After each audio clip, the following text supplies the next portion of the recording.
What's going on, everybody? It's Nick with Facemask Fantasy. I'll be providing Dynasty assets to consider buying and selling over the course of the offseason. So if you like what you see and hear from the channel, I only ask that you like the video and subscribe. Today, looking at a running back that turned out to be a very strong return on investment in 2023. Volume continues to reign supreme at the position, and there was perhaps no greater benefactor of that this year than Rachaad White.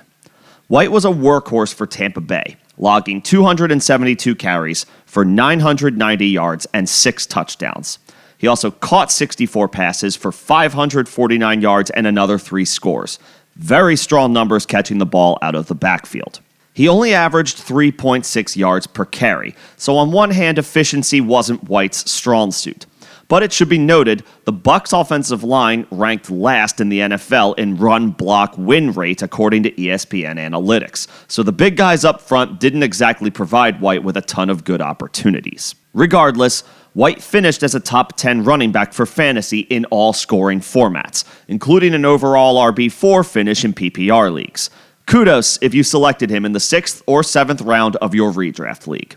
Now comes the fun part, figuring out what to do with White in Dynasty leagues ahead of the 2024 season. The glass-half-full outlook is that White is an excellent pass-catching back in an offense that was much better than many expected going into the 2023 season. There's nowhere to go but up for Tampa's offensive line, so in theory they should be at least marginally better in 2024. And if Mike Evans moves on as a free agent, that would figure to keep White's floor for targets incredibly high. It's unlikely the team will go into 2024 with a better receiving threat out of the backfield. The potential downside is in the nitty-gritty details. White wasn't an efficient player on a per-touch basis. To his benefit, he logged a lot of touches in 2023, 368 to be exact when you include Tampa's 2 playoff games.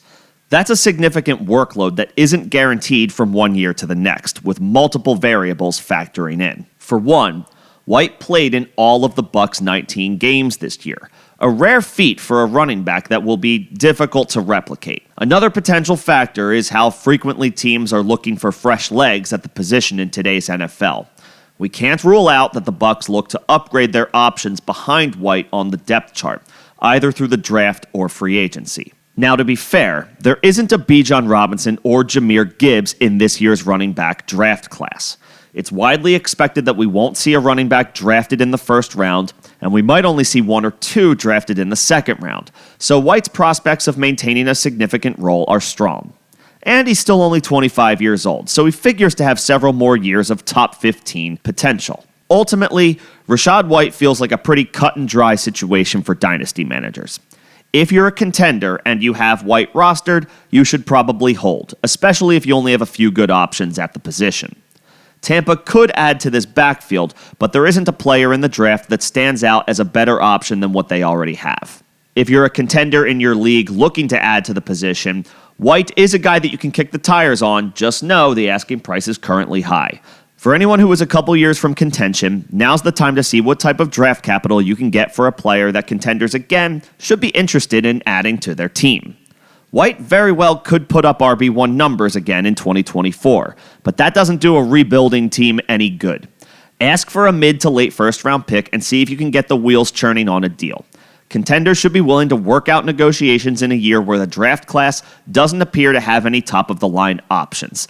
I do think this is a situation where any negotiations involving White can be a win-win scenario for contenders and rebuilding teams. I'll continue to try to identify value either on the buy or sell spectrum throughout the offseason, but what do you guys think?